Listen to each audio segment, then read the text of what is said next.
예, 안녕하세요. 본격적으로 생리학 강의를 시작하도록 하겠습니다. 지난 시간에 인트로덕션을 보셨겠지만, 실제 강의보다, 시간도 되게 좀 빨리 지나가고, 진도도 좀 빨리 나가요. 왜냐면 혼자 제가 PPT를 보고 여러분들한테 설명을 드리는 것이기 때문에 아무래도 여러분들의 호응이나 아니면 답변 이런 것들을 직접 보지 않고 바로바로 강의가 진행되기 때문에 어떻게 보면 조금 더 일방적인 강의라고 생각을 해요. 뭐 어떻게 지냈어요? 지난 시간에 들은 강의 내용을 보고 혹시 제가 목소리가 좀 가늘고 이상한 것도 있을 수도 있고 여러분들 생각하기에 녹음 품질이나 이런 것들에 약간 문제가 있을 수도 있습니다. 하지만 좀 양해를 구해 주시고요.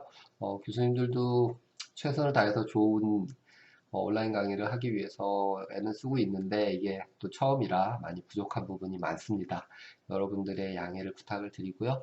혹시나 필요하거나 질문이나 이런 것들이 있으시면은 언제든지 바로바로 SNS 활용하시든지 아니면 이메일을 통해서 질문을 주시면은 좋겠어요. 어떻게 지내셨어요? 집에서 매일 온라인 강의 듣고 또 무료한 시간을 보내고 있을 것 같아요. 코비드 19이 거의 끝나가려면 시간이 더 소모가 될 것 같습니다. 완쾌가 되는 데는 뭐 모든 사람이 검사를 거부하고 숨어 있게 되면은 다 없어지긴 하겠지만 뭐 그런 일은 없겠죠. 근데 너무 두려워하는 마시고요. 바이러스라는 것 자체가 어, 매우 독하고 위험한 바이러스들도 있지만 이 코로나 바이러스와 같은 경우는 그렇게 아주 강력한 독성을 가진 그런 바이러스는 아니니까 너무 걱정하지 마시고 어, 손 잘 씻고 마스크 착용하시고 사람 만날 때 밖에 야외에서 혼자 돌아다니는데 마스크 쓰고 그럴 필요는 없어요. 사람들이 거꾸로 밖에 나오면 마스크 쓰고 실내에 들어가서 친구 만나서는 마스크를 벗고 그러는데 식사를 하실 때는 뭐 어쩔 수 없지만 굳이 밖에 혼자 넓은 공간을 다니는데 마스크를 쓸 필요는 없습니다. 왜? 믿거나 말거나지만 제가 이제 바이러스 전문가니까 이번 학기에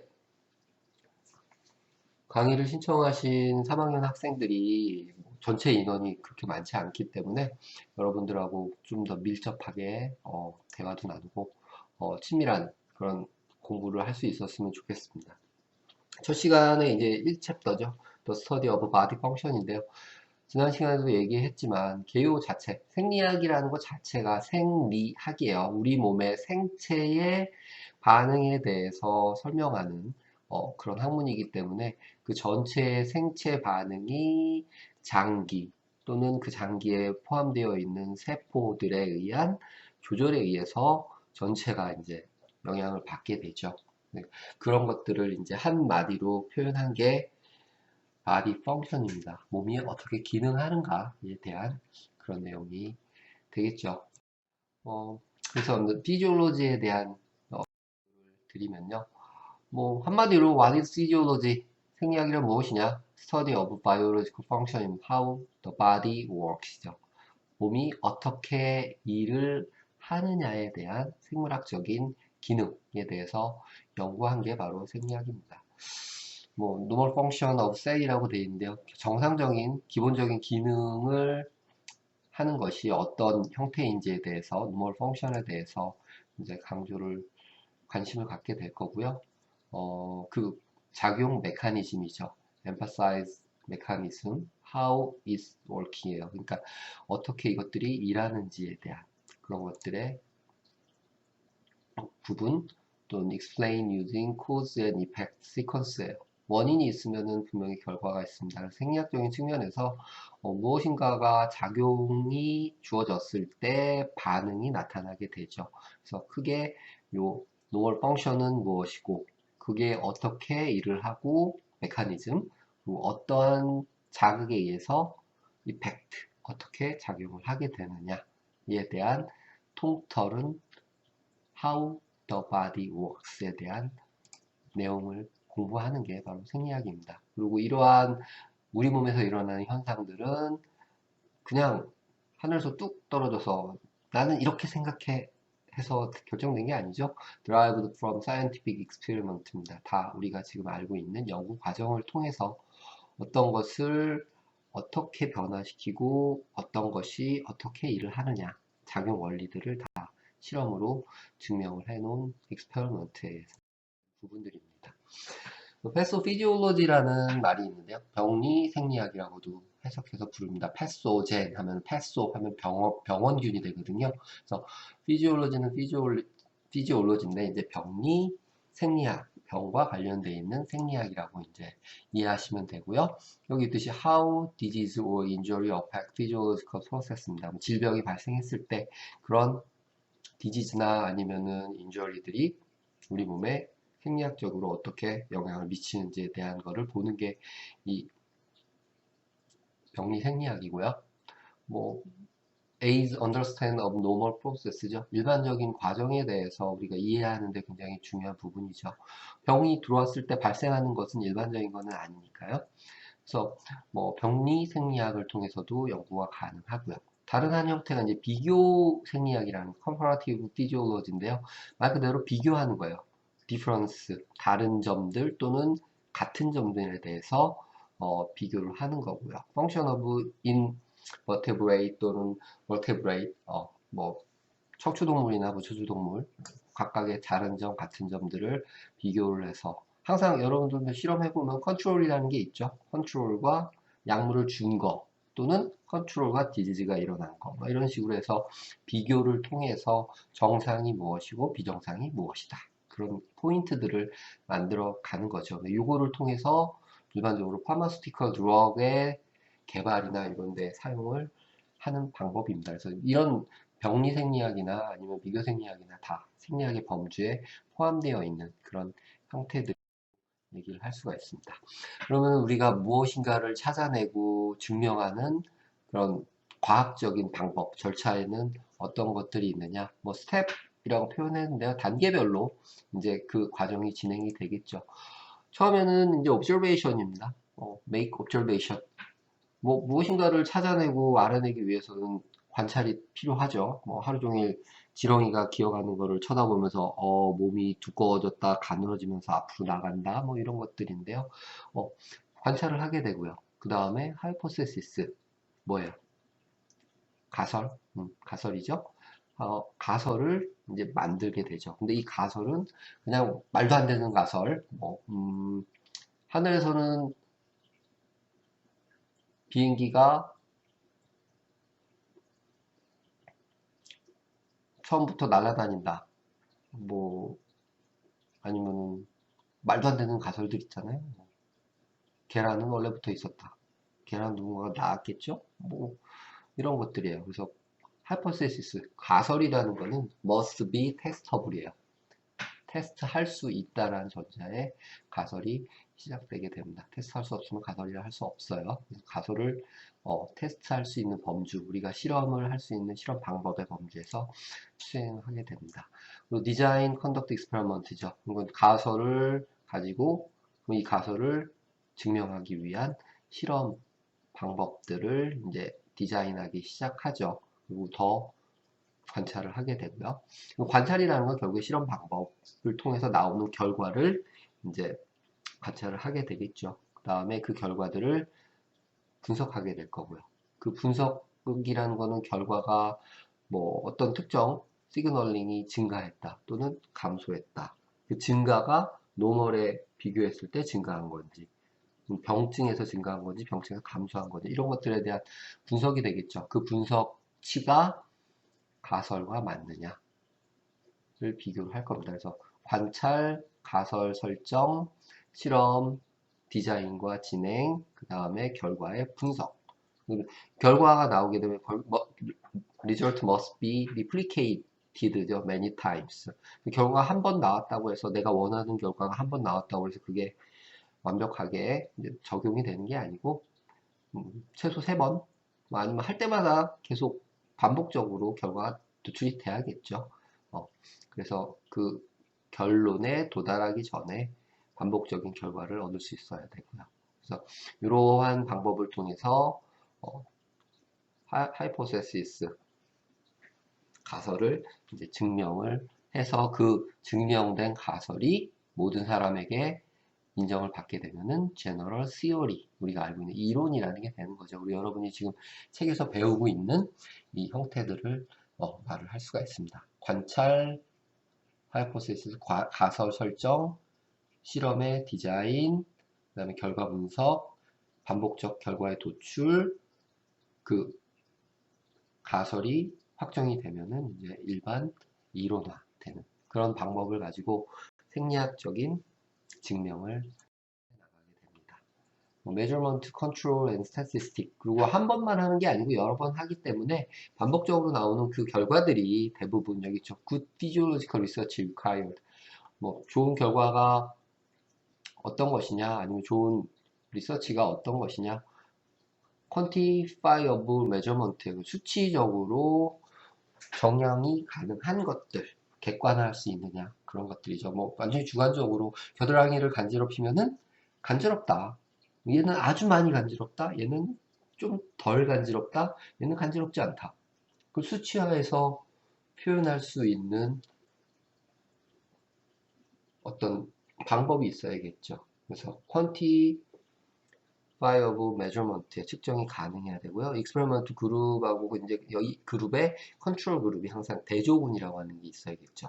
그리고 여러 번 반복을 해서 통계적으로 분석이 되어 있어야 되고요. 뭐 95% 플러스 마이너스 몇 프로 해서 95% 신뢰 수준에 포함되어야 0.05 이하 해서 p-value가 통계적으로 유의하다라고 얘기하죠. Review and Publication by Peer Reviewed Journal. Peer Review라는 거는 동일한 연구를 하는 동일 그룹의 사람들이 이제 리뷰를 한 것을 말합니다. 그래서 객관화할 수 있고 항상 대조군이 있어야 되고 통계 처리가 되어야 하고 다른 동일한 연구를 하는 연구자들로부터 리뷰를 하고 논문이 이제 게재가 돼야 파마스티컬이라고 표현했는데 저게 이제 의약이죠. 의약품을 디벨롭하는데 이 생리학적인 방법이 어떻게 적용이 되느냐? 뭐 첫 번째는 basic research is conducted for a year before a drug is ever given to a person. 사람한테 약이 주어지기 전에 이 약이 정말 효과가 있대 그래서 막 주는 게 아니죠. 그 약의 유효성 그리고 또는 그 약이 독성이 사람한테 크게 문제가 되지 않는다. 뭐 우리가 먹어도 뭐 일부 치료 효과는 확실히 있지만 다른 부작용이나 이런 것들은 없다라는 거를 굉장히 오랜 시간을 거쳐서 이제 증명을 하게 되죠. 그래서 신약이 뭐 말이 좋아 신약 개발이지 하나의 약이 사람한테까지 적용이 되는 데는 최소 10년 이상이 걸립니다. 각각의 이제 다 스텝이 있겠죠. 리서치 begin by study the effect of chemical on the cell in vitro죠. 처음에 이제 특정한 약물이 선정이 되면은 그 약물의 효능이나 아니면 작용 원리 이런 것들은 다 우리가 알고 있는 인비트로죠. 셀에서부터 시작이 될 거고요. 셀에서 어느 정도 확인이 된 거는 이제 동물로 넘어가게 되죠. 렛이나 마이스나 이런 것들을 사용해서 전 임상 실험이라고 합니다. 임상으로 들어가기 전에 실제 생체에서 확인을 하는데 사람한테 확인 못하니까 실험 동물을 이용해서 확인을 하게 되죠. 그 중에서 제일 중요한 팩터가 살아있는 동물에서 테스트할 때 톡식 사이드 이펙트입니다. 독성에 의한 부작용이 발생을 하느냐가 제일 관심 깊게 보는 그런 부분이고요. 그리고 생체 내에서 이 약물이 얼마나 오랫동안 작용하느냐, 또 얼마의 시간이 있어야 클리어런스, 생체 밖으로 배출이 되느냐, 이런 것들을 연구를 하게 되죠. 그래서 Dose trial many rat and mice, 많은 수의 동물들이 이제 필요하게 되고요. 이 genetically modified 특정 유전자가 없어져서 뭐 병이 일어나거나 이런 모델들을 사용해서 치료의 효과를 볼 수도 있고요. 이런 것들은 대부분 이제 몇 년 이상의 시간이 소요가 됐죠. 그래서 이제 그 전임상 단계가 끝나게 되면은 이제 본격적으로 임상 시험을 들어가게 됩니다. 임상 시험은 크게 페이즈 1, 2, 3까지 나누게 되고요. 이제 4까지가 있는데 실제 약물이 개발돼서 사람에게 사용될 수 있는 수준은 페이지 3까지만 패스를 하면은 사용할 수 있습니다. 뭐 간략하게 말씀드리면 페이지 1은 클리니컬 트라이얼의 테스트예요. 그래서 이때는 약물의 효과나 이런 것들이 중요한 게 아니고 실제 건강한 사람에게 주었을 때 사이드 이펙트 이런 것들이 있는지를 이제 농도나 아니면은 주는 횟수를 변형시켜 가면서 측정을 하는 거죠. 뭐 하이도즈에서도 독성이 없었다, 사이드 이펙트가 없다 하면 굉장히 좋은 약이죠. 그래서 1상을 통과해야지 2상으로 들어갈 수가 있고요. 2상이 이제 본격적인 이펙티브죠. 효과를 이제 with a particular disease죠. 특정 사람에게 처리해서 보는 그런 단계입니다. 그러니까 이 임상 이상 같은 경우는 많은 숫자의 스터디는 솔직히 필요는 없어요. 실제 그 타겟으로 하는 환자군에서 효과가 있는지를 보는 그런 단계라고 보시면 되고요. 페이지 3가 넘어가면 이제 클리니컬 트라이얼인데 라지 넘버 오브 피플이죠. 많은 사람들에게 뭐 성별 구분 없이 그리고 연령 구분 없이 뭐 다 적용을 해서 실제 효과가 있는지를 확인하는 그런 부분입니다. 2단계까지 패스를 하게 되면은 FDA에서 이제 허가가 나게 되고요. 판매가 가능해지는 단계입니다. 사상은 무엇이냐? 사상은 실질적으로 약을 뭐 판매하는데 허가를 받기 위함이 아니고요. 다른 곳에 적용하는데, 그러니까 약이 독성이 없고 어떤 특정 증상에 대해서 효과가 있다는 것까지 증명이 돼서 우리가 그 약을 두통약에 팔겠다. 그렇게 해서 이제 허가를 받게 되는 거죠. 근데 두통약에만 효과가 있는 줄 알았더니 다른 데도 효과가 있네. 뭐 혈압을 낮춰주거나 뭐 혈압에 낮추는 약으로 사용하겠다면 그거와 관련되어 있는 인허가를 또 받아야겠죠. 이게 이제 페이지 4에 해당하는 임상 사상에 해당하는 겁니다. 요즘 이 분야가 많이 인기가 있어요. 새로운 약을 찾아내고 그거를 생체에서 실험하고 약표를 실험하고 이런데 시간이 너무 오래 걸리기 때문에 드럭 리포지셔닝이라고 그래요. 리포지션. 새로운 위치를 잡아주는 건데 고혈압약으로 개발된 거를 발기부전 치료제에 쓴다든지 뭐 이런 것들을 다 임상 사상에 역할을 할 수가 있습니다. 그리고 전반적인 생리학뿐만이 아니고 모든 실험이 동일한 프로세스를 가져 스텝은 셀, 비트로, 그 다음에 애니멀, 비보, 그 다음에 이제 임상으로 넘어가서 임상, 1상, 독성 테스트, 2상, 효능 테스트, 3상, 큰 그룹, 대형 그룹에서의 사람들에서의 효능 평가 거쳐서 이제 약물로 판매가 되게 되죠. 이런 모든 과정을 다 어, 진행하는데 돈도 많이 들고 엄청나게 많은 시간이 소요가 되죠. 그러니까 이제 대기업이나 이런 데서 지속적으로 투자를 하고 비용을 들이는 데는 이만큼 시간이 오래 걸리고 비용이 들어가지만 새로운 약이 개발이 되면은 그 수익성이라는 거는 어마어마하게 높은 거죠. 약을 만들어서 팔고 이제 특허를 걸게 되면은 최소 15년 동안 다른 사람들이 그 약을 만들 수가 없기 때문에 15년 동안 나만 단독적으로 팔 수가 있는 거죠. 그러니까 엄청난 수익을 창출하는 거, 그 목적이 하나죠. 그래서 글로벌 제약회사들이라고 얘기하는 굉장히 큰 제약회사들, 한 제약회사에서 쏟아붓는 R&D 비용이 우리나라 전체 R&D 비용보다도 많으니까요. 그러니까 인풋이 크면은 아웃풋도 당연히 커질 수밖에 없어요. 그러니까 뭐 위험할 수 있는 어떤 위험적인 요인들이 있지만 그것을 이제 극복을 하는 거죠. 여러 개를 임상실험을 함으로써 뭐 세네 개의 유효물질을 테스트하는데 하나만 성공해도 약으로 판매가 가능한 거죠. 오케이. 뭐 생리학적인 기본적인 컨셉이나 내용에 대해서는 이렇게 뭐 얘기를 드렸고요. 그러면 다음이에요. 그러면 본격적으로 호메오스타시스 앤 피드백 컨트롤이라고 얘기했는데요. 이게 바로 우리 몸의 생리작용의 기본 컨셉입니다.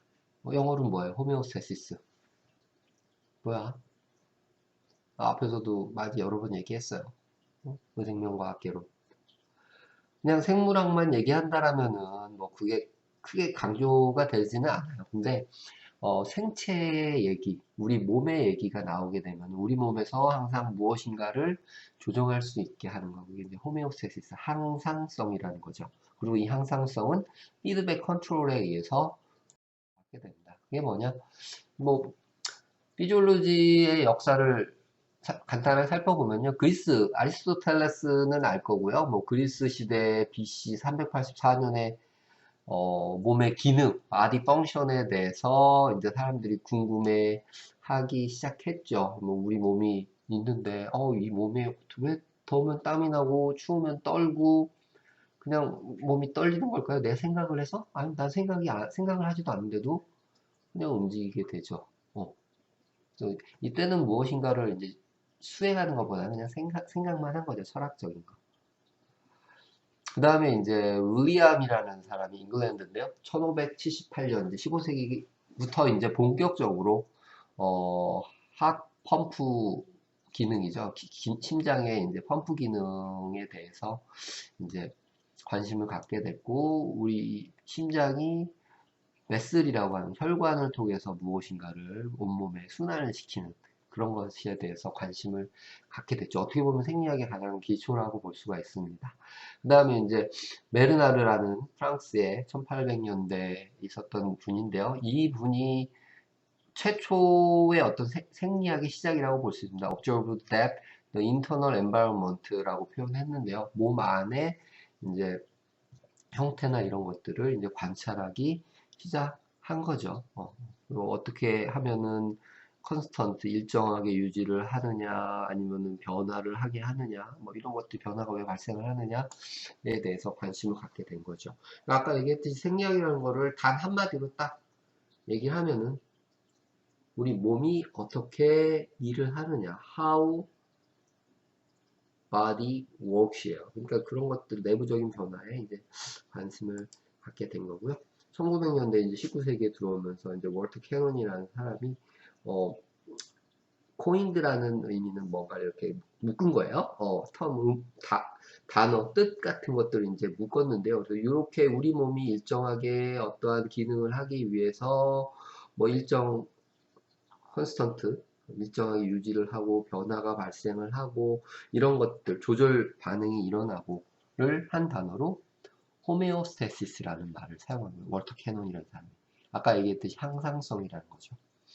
To describe the internal consistency of the body예요. 우리 몸이 왜 36.5도 체온을 항상 일정하게 유지하고 우리 몸의 대부분을 차지하는 것이 수분이죠. 이 수분이라는 것들이 일정량을 유지하면서 우리 몸이 움직일 수 있게 해주느냐. 내가 1분에 뭐 맥박수가 60번이 뛰고 호흡을 몇 번을 하고 그런 것들 일정하게 유지하는 것. 인터널 컨시스턴시에 대해 얘기하기 호메오스테시스입니다. 그래서 1932년에 이 말이 나오기 시작했습니다.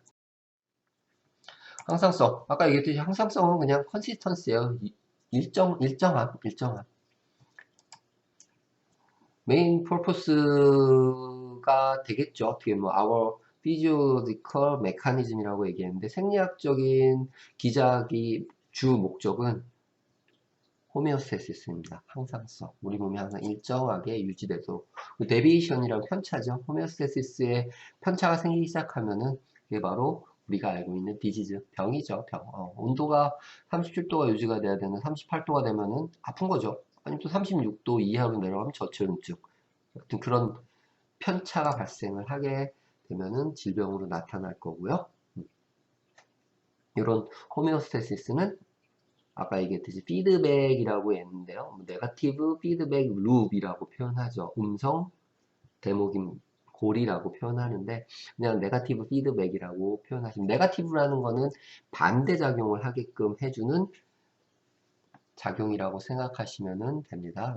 우리 몸의 호메오스테시스는 네거티브 피드백에서 조절이 된다. 조절의 방법은 항상 요 세 가지 스텝에 의해서 이루어집니다. 센서, 인지를 하겠죠. In the body to detect change and send information to the integrating center예요. 센서, 인지를 할 거고요. 인지된 거는 신경을 통해 갖고 뭐 brain integrating center 어떤 것들을 모으는 장소가 되겠죠.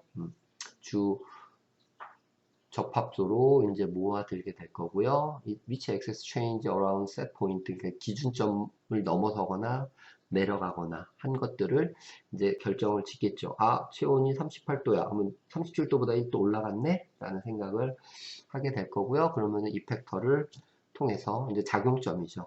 작용점을 통해서 1도가 올라갔으니까 땀을 흘려서 체온을 내리게 한다. 뭐 이런 것들을 작용하게 하는 거죠. 땀샘을 작용을 하게 하는 것.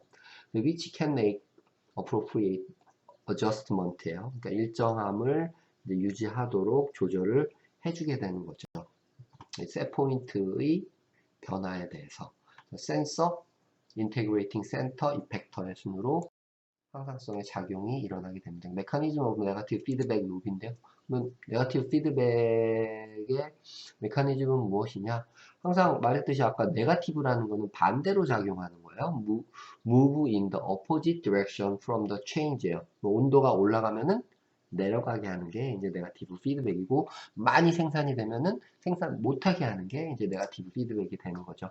Makes the change from the set point smaller예요. 그러니까 셋 포인트 기준점의 편차가 작게 만들어주는 그런 형태로 작동을 할 거고요. Reverse the change in the set point예요. 셋 포인트로 다시 돌아가게끔 해주는 그런 형태로 작동을 하게 됩니다. 그래서 this is a continuous process. 쉬지 않고 계속 일어나죠. 우리 몸은 아날로그예요. 쉬지 않고 이런 것들이 계속 반복해서 일어나게 되고 adjust 일정하게 이제 판단을 하게 되는 거고요. 호메오스테시스 상상성을 유지하게끔 이제 하게 됩니다. 그림으로 보면 이제 센서에서 받아들이는 거죠. 올라가면 센서에서 받아서 인테그레이팅 센터에다가 정보를 줄 거고요. 여기서 이펙터의 작동에서 떨어뜨리겠죠. 떨어지면은 센서에서 받아서 인테그레이팅 센터에 보내면 이펙터에서 올릴 거고, 올라가면 내려보낼 거고요. 내려가면 올려보낼 거고요. 이런 형태. 이게 이제 바로 네거티브 피드백 룹이라는 형태로 작동을 해주게 됩니다. 센서, 인테그레이팅 센터, 이펙터, 인지, 분석, 작용을 통해서 일정하게 노멀 레인지라고 표현했죠. 노멀 레인지. 이 안에 들어와 있어야 올라가면 내려가고 내려가면 올라가고 일정성을 게끔 작동을 하는 거죠. 가장 대표적인 예시가 이제 바디 템퍼러처죠. 우리 몸의 체온 유지라고 하는데요. 체온 유지가 이제 네거티브 피드백 룹에 의해서 일어나는 거죠. 센서가 이제 인지가 되면 브레인 디텍트 데비에이션의 편차가 37도에서 발생을 하게 되면은 브레인에서는 이제 이펙터의 작용을 해서 스윗 그랜드죠. 땀샘, 땀을 내게 해서 몸을 식히게 될 거예요. 몸이 이제 식게 되면은 센서가 다시 alert, 경고를 보내게 되고요. 스윗 그랜드가 이제 더 이상 땀을 흘리지 않게끔 억제를 하게 되죠. 그러니까 무엇인가 작동하지 못하게 하는 방식. 그게 이제 네거티브 피드백 룹입니다. 그래서 항상 올라가면 못 올라가게 하고 떨어지면 더 이상 못 떨어지게 하고 반대로 작동하게 하는 거. 그래서 네거티브 피드백 룹이라고 표현합니다. 그러면 항상성 호메오스테시스는 뭐에 의해서 조절된다? 안 들려요? 뭐에서? 네거티브 피드백 룹에 의해서 조정이 되는 것이죠. 그 다음에 이제 용어적인 측면인데요. 똑같습니다. 네거티브 피드백이 반대로 작동시키는 개념이라고 그랬는데 여기 나와 있는 안타고니스틱 이펙터라고 하는 것이 똑같은 의미를 갖고 있어요. 이 앞에 이제 안타가 안티라고 생각하시면 됩니다. 반대. 항기랑 작용자. 어고니스틱 하면은 기량자. 반응이 일어나게 하는 거. 안타고니스틱 하면 반응을 억제하는 거죠. 그럼 피드백 룹에서 반응을 떨어뜨리는 작동을 해주게 하는 아이의 이름은 안타고니스틱 이펙터죠. 호메오스테시스가 이제 메인테인 되죠. 어포짓 이펙터에 의해서. 그래서 항상 일어나는 반응의 반대 방향으로 작동을 하게 하고요. 노멀 레인지를 유지를 하게 해줍니다. 그래서 핫하면은 스윗 땀을 나게 적게 하고요. 콜드 추우면은 시버 떨게 하죠. 요게 바로 이제 안타고니스틱 리액션이라고 말을 합니다. 항기량 작용 반대로 반응이 일어나도록 하는 거죠. 뭐 다 비슷해요. 블러드 이제 글루코즈 당 포도당 레벨이나 블러드 pH가 내려가면 올릴 거고요. 글루코즈 레벨이 높아지면 떨어뜨릴 거고. 글루코즈를 떨어뜨려주는 역할을 하는 아이가 누구예요? 우리 몸의 당 조절, 혈액 내 당의 농도를 조정하는 아이. 인슐린이라고 들어봤어요. 인슐린. 인슐린이 혈액 내에 당이 높아지게 되면, 포도당이 높아지게 되면은 인슐린이 분비돼서 당을 세포 내로 흡수를 시키죠. 그런 것들도 다 안타고니스틱 이펙터라고 얘기할 수가 있습니다. 안타고니스틱 이펙터, 네거티브 피드백하고 똑같죠. 셋 포인트가 있으면 평균, 에버리지 올라가면 작용해서 떨어뜨리고요. 떨어지면 억제해서 올리고요. 떨고 땀나고 떨고 땀나고 항상 노멀 레인지를 유지를 하게끔 해주는 게 바로 이 안타고니스틱 이펙터고요. 이 안타고니스틱 이펙터에 의해서 나타나는 반응은 네거티브 피드백 이니비션이라고 할 수 있죠. 뭐 퀀티테이티브 메저먼트라고 하는데요. 이거 정량화 측정이 가능하느냐 하는 그런 내용입니다.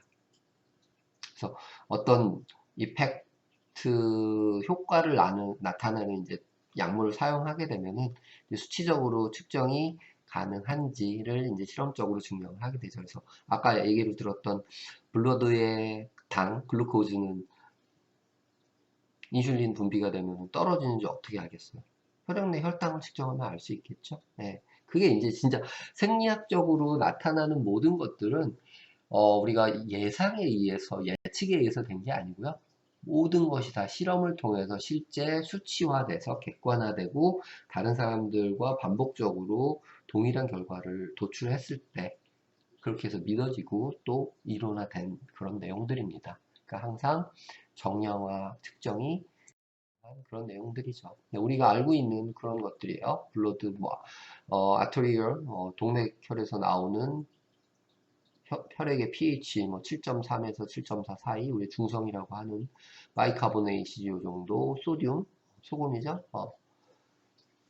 그리고 칼슘 레벨, 우리 몸의 일반적인 그런 수치들이에요. 토탈 리피드가 400에서 800, 그리고 100 ml당이죠. 그러니까 데시리터. 글루코즈 레벨도 75에서 110.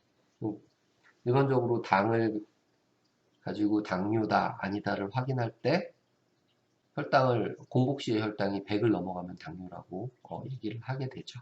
그런 포인트들이 다 기준점이 있기 때문에 그 기준점을 기준으로 데비에이션, 편차가 발생을 하면은 질병이라고 이제 얘기를 할 수 있게 되는 거죠. 그런 것들을 찾아내고 연구하는 게 뭐다? How body works. 생리학이라는 거죠. 포지티브 피드백이라는 것도 이제 용어적으로는 있어요. 우리 몸을 조절하는 그런 기작은 아닌데 일반적으로 뭔가를 스티뮬레이트 프로세스에 자극이 일어나도록 이제 반대죠. 네거티브 피드백은 네거티브 억제를 하게끔 하는 작용이라고 하면은 포지티브 피드백은 작용이 일어나게끔 작동하는 그런 형태라고 볼 수가 있고요. 액션 앰플리파이죠. 증폭시켜요. 어떤 변화나 이런 것들을.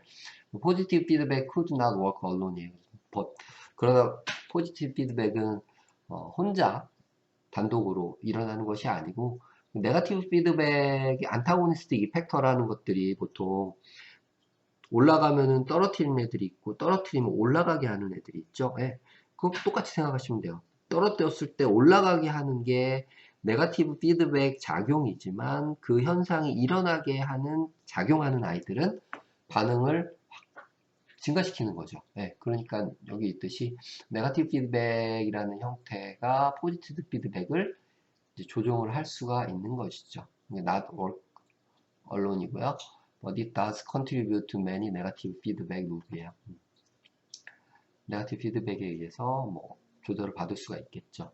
그 대표적인 예가 이제 블러드 베슬이 이제 손상을 받아서 혈액이 이제 나오게 된 피가 출혈이 있게 되면은 클럿이라고 표현하는 혈전이죠. 피떡을 만들어서 혈액 응고작용을 이제 작용을 시키게 되죠. 그 피브리노겐이 피브린으로 만들어져서 웹을 만들어서 혈액이 빠져나가지 못하게 하는데 그런 무엇인가 반응이 진행되게 만들어주는 그런 것들을 이제 포지티브 피드백이라고 이제 하게 됩니다. 그리고 생리학에서 제일 항상 중요하게 얘기하는 게 인트린식과 익스트린식이에요. 그러니까 E는 알다시피 아니겠죠? X 하면은 밖이에요.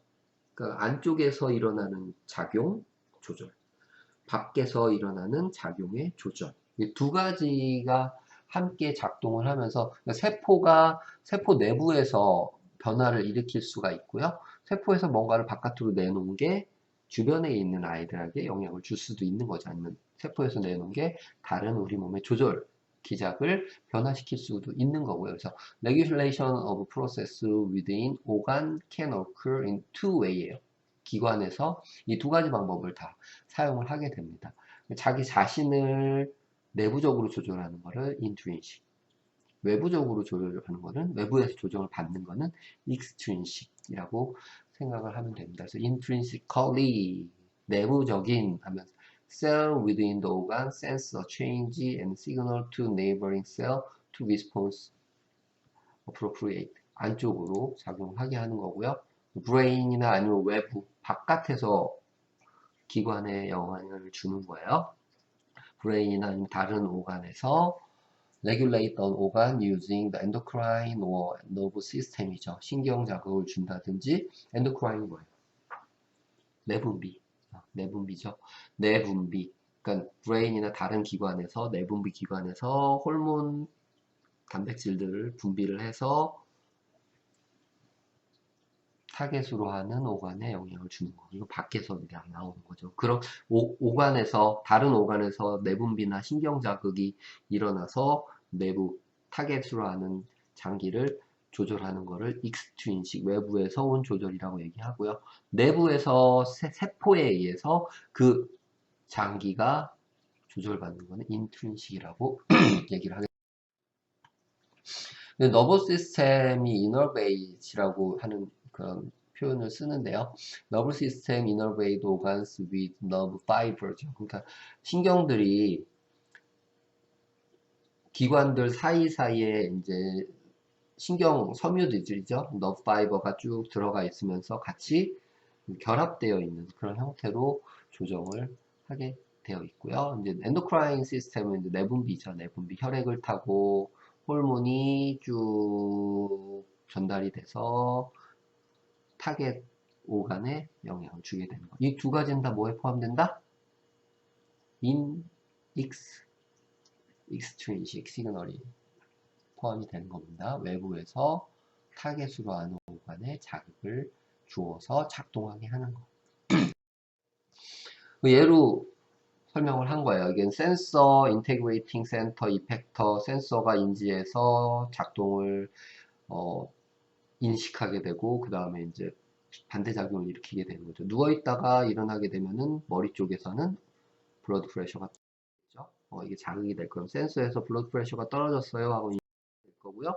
브레인에 이제 메듈라 오블렁가타 뭐 우리가 흔히 말하는 연수라고 하는 곳이죠. 인테그레이팅 센터 우리 몸의 모든 CPU 역할을 하는 그런 곳이라고 생각하시면 됩니다.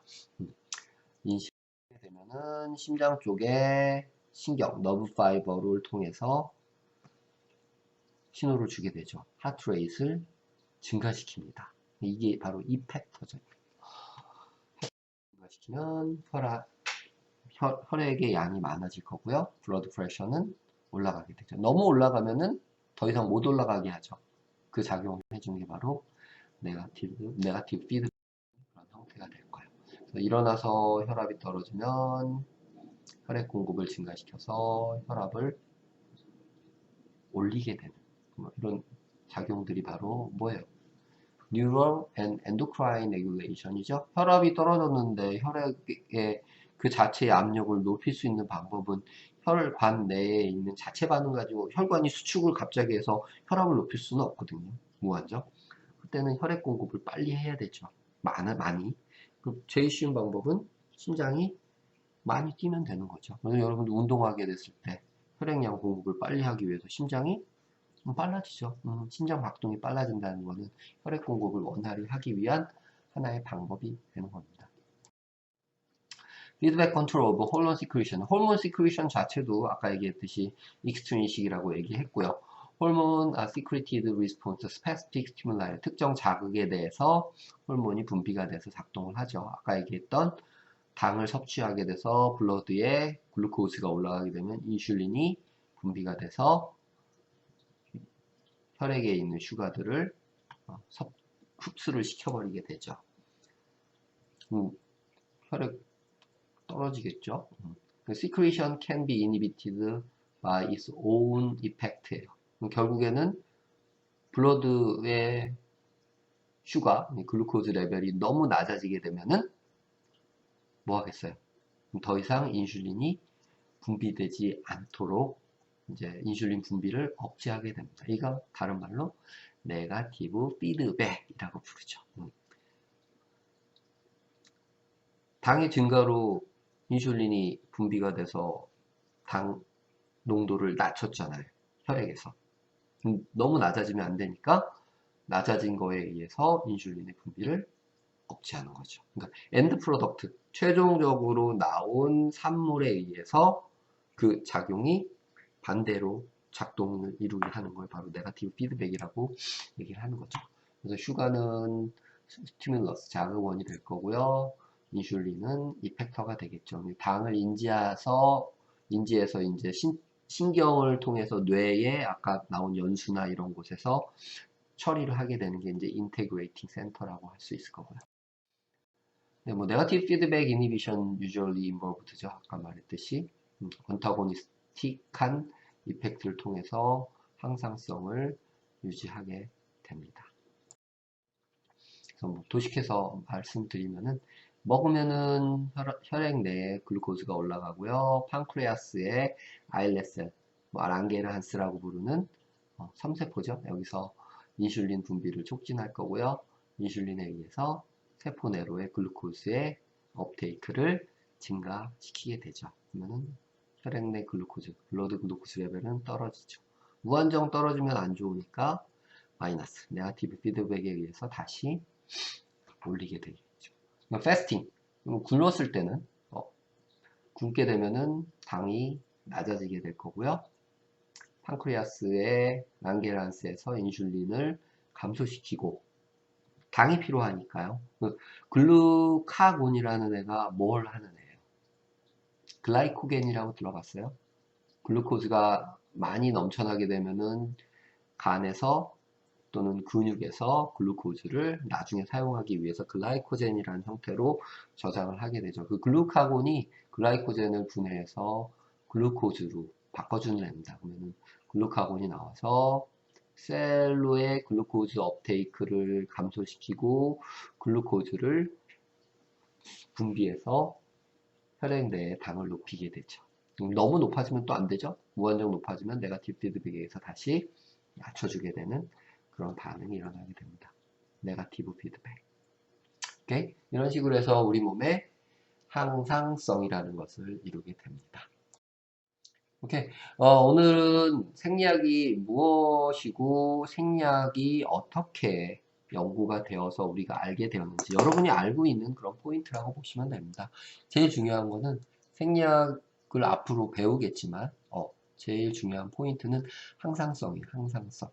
호메오스테시스. 그리고 항상성을 조절하는 메커니즘은 네거티브 피드백. 오케이? 그리고 타겟으로 하는 오간이 스스로 세포가 조절에 의해서 자기 자신을 조절하는 거, 인트린식 레귤레이션이라고 부르고요. 신경이나 또는 뭐 엔도크라인, 내분비에 의해서 타겟으로 하는 오간을 외부에서 조정해 주는 거. 무슨 조정? 익스트린식 레귤레이션이라고 얘기하게 됩니다. 이 포인트 기억하시고요. 오늘 첫 시간이라 좀 천천히 개요적인 얘기를 드렸고요.